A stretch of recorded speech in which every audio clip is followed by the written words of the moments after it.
Welcome to TNPSC பயணம் YouTube channel. இந்த வீடியோவில் நம்ம CRISPR-Cas9 அப்படிங்கிற ஒரு சயின்ஸ் டெக்னாலஜியை பற்றி பார்க்க போகிறோம். பேசிக்காக நமக்கு நியூஸ் பேப்பரில் எதெல்லாம் அதிகமாக வருதோ அதெல்லாம் கொஷின் பேப்பரில் கேட்டிருக்காங்க ப்ரிலிம்ஸில், டிஎன்பிசியில். இதுக்கு எடுத்துக்காட்டு வந்து பிளாக் செயினை பற்றி சொல்லலாம். இதுக்கு முன்னாடி பிளாக் செயினை கொடுத்துட்டு அதோட அப்ஜெக்டிவில் என்னென்னு சொல்லிட்டு 4 ஸ்டேட்மெண்ட்டை வச்சுருந்தாங்க. நீங்கள் ப்ரீவியஸ் கொஷின் பார்த்தீங்கன்னா தெரியும். இப்போ நம்ம அதே மாதிரி இப்போ CRISPR-Cas9 சொல்லிட்டு இந்த டெக்னாலஜி வந்து ரொம்ப அதிகமாக நியூஸ் பேப்பரில் இருக்குது. இந்தியா வந்து அதிகமாக இதில் டெவலப்மெண்ட் பண்ணிகிட்ருக்காங்க. ஸோ இதோட அப்ஜெக்டிவ் என்ன, இது எப்படி ஒர்க் ஆகுது, ஒர்க்கிங் மெக்கானிசம் என்ன, இந்தியா என்னென்ன டெவலப் பண்ணியிருக்காங்க, இதை யார் கண்டுபிடிச்சா, இதெல்லாம் நம்ம பார்க்கலாம். இதெல்லாம் நம்ம ப்ரிலிம்ஸ்க்கும் சரி மெயின்ஸ்க்கும் சரி ரொம்ப யூஸ்ஃபுல்லாக இருக்கும். First CRISPR-Cas9. CRISPRக்கு ஒரு அப்ரிவேஷன் ஃபார்ம் இருக்குது. நம்ம எப்போவுமே அப்ரிவேஷன் ஃபார்ம் படிச்சிடணும். ஏன்னா இப்போ எக்ஸாமில் வந்து அதிகமாக அப்ரிவேஷன் ஃபார்ம் கேட்குறாங்க. CRISPRல சீனா clustered regularly interspaced short palindromic repeats. ஓகேங்களா, இது அப்படியே மனப்பாடம் பண்ணிக்கோங்க. நமக்கு கொஷின் எப்படி கேட்பாங்கன்னா, what is the abbreviation of CRISPRன்னு கேட்பாங்க. அவ்வளோதான், சிம்பிளாக கேட்டு 4 ஆப்ஷன் இருக்கும். நடுவில் ஏதாச்சும் ஒரு வார்த்தையை வந்து மாற்றி விட்ருவாங்க. எடுத்துக்காட்டு வந்து இந்த ரிப்பீட்டை தூக்கிட்டு இதுக்கு பதிலாக ரேஞ்சுன்னு போட்டுருவாங்க. ஷார்ட் பேலண்ட்ரோமிக் ரேஞ்சுன்னு சொல்லிட்டு போட்டுருவாங்க. அல்லது இந்த ஷார்ட்டுக்கு பதிலாக சீக்வன்ஸ்னு போட்டுருவாங்க. கிளஸ்டர்டு ரெகுலர்லி இன்டர்ஸ்பேஸ்டு சீக்வன்ஸ் பேலண்ட்ரோமிக்கு ரிப்பீட்ஸ் அந்த மாதிரிலாம் போட்டால் நமக்கு இதை படிச்சிருந்தால் மனப்பாடம் பண்ணால் மட்டும்தான் நம்மளால் அந்த கொஷினில் போட முடியும். இந்த மாதிரி சயின்ஸ் டாபிக்ஸை வந்து நான் சயின்ஸ் பேக்ரவுண்டு பீப்புளும் ஈஸியாக படிக்கலாம். ஓகேங்களா, நம்ம ரொம்ப உள்ளே போய் டிஎன்ஏ ஆர்என்ஏ அப்படிலாம் என்னெல்லாம் படிக்கணும் அவசியம் இல்லை. அப்போனா என்ன, அது எப்படி ஒர்க் ஆகுது, இந்தியா என்ன டெவலப்மெண்ட் பண்ணியிருக்கு, நம்ம மேலோட்டமாக பார்க்க போகிறோம். டிஎன்பிசிலையும் கேள்வி வந்து இந்த அளவுக்கு தான் இருக்கும். ரொம்ப உள்ளே போய் அந்த அந்த மாதிரிலாம் கேட்க மாட்டாங்க. இருக்குது. CRISPR-Cas9 என்ன, இது ஒரு ஜீன் எடிட்டிங் டூல் ஃபஸ்ட்டு. ஓகேங்களா, நம்ம ஜீன் எடிட் பண்ணுறக்கா யூஸ் பண்ண போகிறோம். இது என்ன பண்ணுதுன்னா, ஒரு மாலிகுலர் சிசராக ஆக்ட் ஆகுது. சிசர் நமக்கு தெரியும், கத்திரிக்கோள். இந்த பிக்சரில் காமிச்சிருக்காங்க பாருங்கள். இந்த டபுள் ஹெலிக்ஸ் ஸ்ட்ரக்சர் தான் டிஎன்ஏ. இந்த கத்திரிக்கோள் தான் இந்த CRISPR-Cas9 மாதிரி. இது என்ன பண்ணால் நடுவில் போய் கட் பண்ணிடும். ஓகேங்களா, உங்களுக்கு கட் பண்ணிடுச்சுன்னா நம்ம அந்த இடத்துல வந்து புதுசாக ஃபாரின் டிஎன்ஏ ஆட் பண்ணிக்கலாம். அல்லது இது ஆட்டோமேட்டிக்காக அந்த டிஎன்ஏ ரிப்பேரும் ஆயிரும். பேசிக்காக நம்ம டிஎன்ஏ எடிட் பண்ணுறதுக்காக யூஸ் பண்ணுறோம், அவ்வளோதான். இது ஒரு மாலிகுலர் சிசராக ஆக்ட் ஆகுது. இது மட்டும் நான் வச்சுக்கோங்க போதும். Components of CRISPR-Cas9. இந்த CRISPR-Cas9ல் வந்து 2 காம்பனன்ட் இருக்குது. ஒன்று வந்து ஆர்என்ஏ, அதாவது gRNAன்னு சொல்லுவோம். என்ன ஜின்னா கைடு ஆர்என்ஏ, அதாவது நம்ம எங்கே போய் கட் பண்ணணுமோ அதுக்கு இது வழிகாட்டும். அதனால தான் கைடுனா வழிகாட்டின்னு அர்த்தம். இந்த ஆர்என்ஏ வந்து வழிகாட்டும் நமக்கு எங்கே போய் கரெக்டாக அந்த டிஎன்ஏல கட் பண்ணணுமோ அங்கே போய் இது உட்காந்துக்கும்.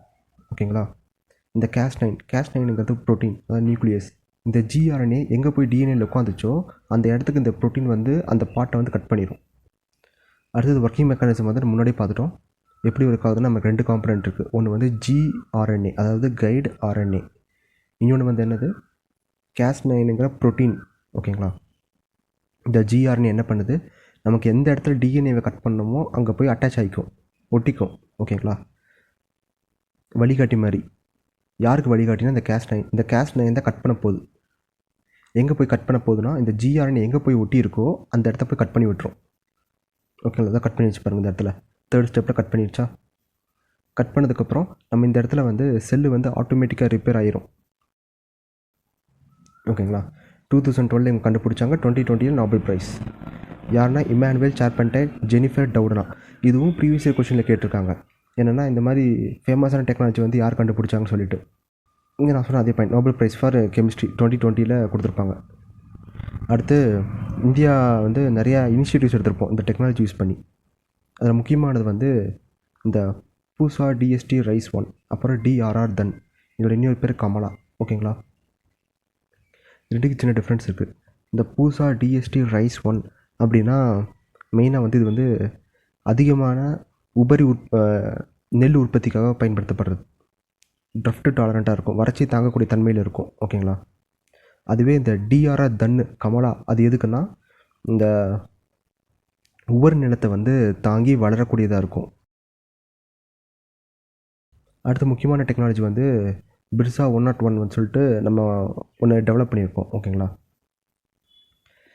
பிர்சா இந்த பேர் எங்கேயாச்சும் கேள்விப்பட்டிருக்கீங்களா? இதோட ஃபுல் நேம் வந்து பிர்சா முண்டா. ஓகேங்களா, ஆக்சுவலாக அது எப்போ கண்டுபிடிச்சிருப்பாங்கன்னா 2025 நவம்பரில் கண்டுபிடிச்சிருப்பாங்க.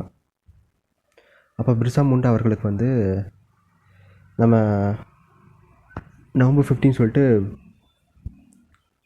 ஆனிவர்சரி கொண்டாடுறோம். அவரோட நினைவாக இதுக்கு வந்து பிர்சா 101 சொல்லிட்டு கண்டுபிடிச்சிருக்காங்க. இது என்னென்னா சிக்கிள் செல் டிசீஸை வந்து க்யூர் பண்ணும். ஓகேங்களா. ஆக்சுவலாக சிக்கிள் செல் டிசீஸ்க்கு வந்து காரணமாக இருக்கிறது வந்து ஒரு டிஎன்ஏல இருக்க ஒரு சின்ன பகுதி. அந்த பகுதியை போய் கட் பண்ணிடும். ஓகேங்களா. அந்த பாதிக்கப்பட்ட பகுதியை இது கட் பண்ணிடுச்சுன்னா இது ஆட்டோமேட்டிக்காக ரிப்பேர் ஆயிரும். அவ்வளோதான் கான்செப்ட். பிர்சா 101 எதுக்குன்னா ஃபார் சிக்கிள் செல் டிசீஸ். அடுத்து க்ளோவ் Cas9. நம்ம பேர்லேயே இருக்குது, க்ளோவ்னா மின்றது. ஓகேங்களா. இந்த CRISPR-Cas9 வந்து எப்படி ஒர்க் ஆகுதுன்னு தெரிஞ்சுக்கிறதுக்காக இதில் வந்து ஃப்ளூரசன்ட் மெட்டீரியல்ஸ் ஆட் பண்ணியிருப்பாங்க. அது என்ன ஃப்ளூரசன்ட் மெட்டீரியல்னால், இந்த ஃப்ளூரசன்ட் மெட்டீரியல் ஆட் பண்ணால் அது மின்னும். எக்ஸாம்பிள் வந்து ரேடியம். இதெல்லாம் நமக்கு ஈஸியாக கண்டுபிடிச்சிடலாம். இதை CRISPR-Cas9 டெக்னாலஜி பற்றி ஃபுல்லாக அண்டர்ஸ்டாண்ட் பண்ணுறதுக்காக இந்த க்ளோவ் Cas9 அப்படின்னு சொல்லிட்டு ஒன்று உருவாக்கியிருப்பாங்க. ஓகேங்களா. அடுத்து அவ்வளோதான், நம்ம CRISPR-Cas9 முடிச்சிட்டோம் முக்கால்வாசி. ஓகேங்களா.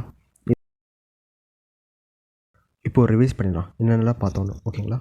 ஃபஸ்ட்டு CRISPR-Cas9 அதோட expansion form clustered regularly interspaced short palindromic repeats. ஓகேங்களா. இந்த CRISPR-Cas9 நம்ம என்ன யூஸ் பண்ணுறோம், ஒரு மாலிகுலர் சிசராக யூஸ் பண்ணுறோம். எதுக்காகனா ஒரு டிஎன்ஏவை கட் பண்ணுறதுக்காக. ஓகே. அடுத்து CRISPR-Cas9ல் நம்ம 2 காம்பனண்ட் வருது. ஒன்று வந்து gRNA, அதாவது நம்ம கைடு ஆர்என்ஏன்னு சொல்கிறோம்.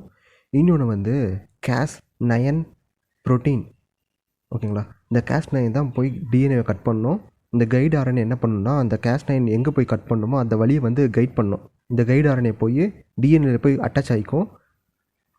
இந்த Cas9 வந்து இந்த கைடு ஆர்என்ஏ இருக்கிற இடத்த வந்து கட் பண்ணிடும். ஓகேங்களா. இது ஒர்க்கிங் மெக்கானிசம். இதை கண்டுபிடிச்சவங்க வந்து Emmanuelle Charpentier, Jennifer Doudna and Zhang Feng 2012 கண்டுபிடிச்சாங்க. இவங்களுக்கு 2020 நோபல் ப்ரைஸ் இன் கெமிஸ்ட்ரி கொடுத்தாங்க. அது போக நம்ம இந்தியா வந்து என்ன டெவலப் பண்ணியிருக்கோங்கன்னா பிர்சா 101 எதுக்குன்னா சிக்கிள் செல் டிசீஸ்க்கு. அடுத்த மாதிரி என்ன டெவலப் பண்ணியிருக்கோன்னா இந்த ரைஸ் வெரைட்டிஸ் டெவலப் பண்ணியிருக்கோம். பூசா DST ரைஸ் 1, அப்புறம் DRR தன் கமலா அப்படின்னு சொல்லிட்டு 2 முக்கியமான ரைஸ் வெரைட்டிஸை வந்து டெவலப் பண்ணியிருக்கோம். அவ்வளோதான் Cas9, CRISPR-Cas9 முடிஞ்சுது. தேங்க்யூ.